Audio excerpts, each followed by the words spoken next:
France Info. Quand un engagement a été pris sur un sujet aussi douloureux que la pédocriminalité dans l'Église, il est indispensable qu'il soit tenu. Or, cela semble ne pas être la réalité, insuffisamment en tout cas pour les associations de victimes qui seront reçues dans l'après-midi par l'INIR, la principale instance en charge des réparations. Et plusieurs collectifs, Jérôme Jadot, dénoncent la lenteur, l'amateurisme. Violé par un prêtre à 10 ans, Thierry, dont nous avons modifié le prénom, a saisi l'INIR fin janvier. Au bout de 4 mois de silence, une référente bénévole lui envoie un mail. Elle l'attend pour un rendez-vous téléphonique le jour même. C'est une ancienne psy qui a 80 ans. Même si la personne est bienveillante, on sent que c'est assez déstructuré, que le sujet part un peu dans tous les sens. On m'indique tout de suite qu'il ne faut pas s'attendre à être millionnaire. C'est de l'amateurisme. Une autre victime évoque des échanges limités à 2 coups de fil de 10 et 5 minutes et un examen de son dossier sans cesse repoussé. En Vendée, un homme de 84 ans est mort début juin sans réponse à sa demande de réparation, pourtant traitée en urgence. Jean-Pierre Sautreau anime le collectif de victimes 85. C'est énervant parce que ça traîne. Sur le terrain de l'indemnisation financière, c'est comme si elle n'avait pas envie, quoi. C'est-à-dire, c'est comme si on arrachait l'argent. Plusieurs associations demandent à l'INIR de revoir sa grille d'indemnisation et de professionnaliser le suivi. 9 référents, dont 7 bénévoles, traitent plus de 700 dossiers. L'INIR promet de nouveaux recrutements. Jérôme Jadot, merci beaucoup. Bonjour à vous, Olivier Savignac. Oui, bonjour. Vous êtes le président de l'association de victimes. Parler et revivre le manque de monde, d'interlocuteurs formés peut-être, c'est le premier souci? Tout à fait. La première pierre de cette démarche de reconnaissance, c'est d'abord des gens qui soient formés avec un même processus et qui soient aussi des personnes actives, parce que on ne peut pas attendre des bénévoles la même chose que des professionnels.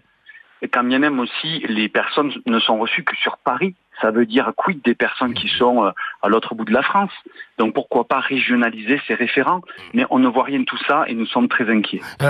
Excusez-moi, l'expression n'est peut-être pas adaptée, mais est-ce qu'on serait dans quelque chose qui est de l'ordre de la charité plutôt que du traitement d'un problème d'une telle ampleur?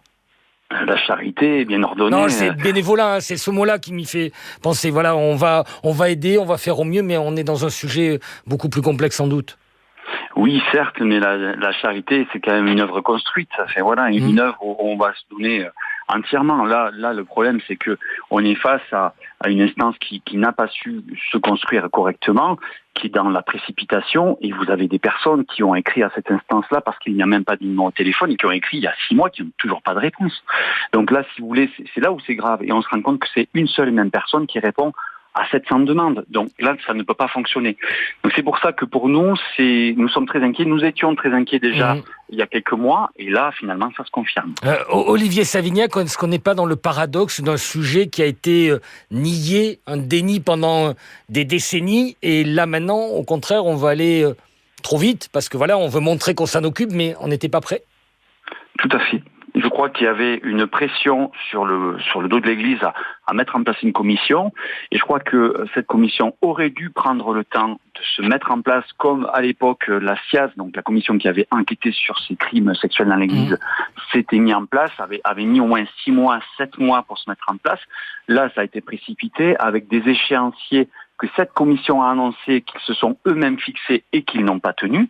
Et vous avez en face des personnes qui ont vraiment besoin de cet acte d'abord de reconnaissance et ensuite de ce qu'on peut appeler symboliquement la réparation, mais aussi l'indemnisation.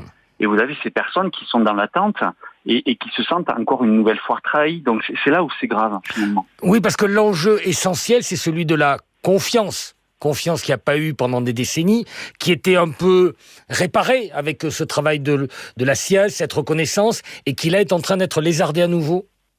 La SIAZ a fait naître un espoir, en effet, chez des personnes dont la confiance a été brisée à vie. Aujourd'hui, c'était le principe de la restauration de cette confiance, même si c'est fragile. Parce que pour une personne victime qui a été toute sa vie dans le désarroi, dans la souffrance, c'est très très compliqué de refaire confiance au monde qui l'entoure. Mais je crois que cet infime lien, il devait être là. Et il n'est pas là. Et c'est ça le pire, c'est que il y a eu des appels, pour que les personnes puissent se poser leurs demandes, et puis ça n'est malheureusement pas suivi ou pas suivi correctement. Et donc finalement, il y a ce sentiment de trahison chez des personnes qui ne reviendront pas vers l'INIR, parce que là, 3 mois, 4 mois, 6 mois après, elles n'ont plus confiance. Vous allez rencontrer les associations, les dirigeants, les responsables de l'INIR. Quelle va être votre demande d'urgence ? D'urgence, je crois, ça veut dire une meilleure structuration de la commission et se rendre beaucoup plus proche des personnes. Déjà, un même process de formation pour tous les référents à l'écoute, tous les référents qui prennent les dossiers, puisque à chaque dossier déposé, c'est un référent qui est nommé. Prendre le temps d'entendre les personnes, d'écouter en présentiel et pas au téléphone, parce qu'au téléphone, on ne peut rien faire sur l'écoute d'une personne. Et ensuite, traiter correctement le dossier, ça peut prendre plusieurs mois, mais ça, il faut encore l'expliquer de manière pédagogique, et voilà, pour que les personnes soient en parfaite confiance. Et autre chose, je crois que cette instance-là, elle n'a pas été transparente du début entre ce qui doit être envoyé vers le pénal, parce qu'il y a des affaires qui ont été soulevées, je pense, et qui concernent encore le pénal, et puis celles qui concernent la restauration, la réparation, le symbolique, parce que ce sont des affaires anciennes. Là aussi, finalement, c'est le manque de transparence dans la démarche, le manque de transparence dans ce qu'ils attendent eux, et par rapport à ce qu'ils proposent aux personnes victimes, qui font que il n'y a pas de confiance. Donc on attend d'eux un meilleur positionnement, une meilleure transparence et qu'enfin les choses soient sur les rails. Clarifier donc exactement ce qui va être décidé et puis mettre plus de moyens, plus de personnes formées à l'écoute. Je vous remercie infiniment, Olivier Savignac, d'avoir été sur France Info. Merci beaucoup.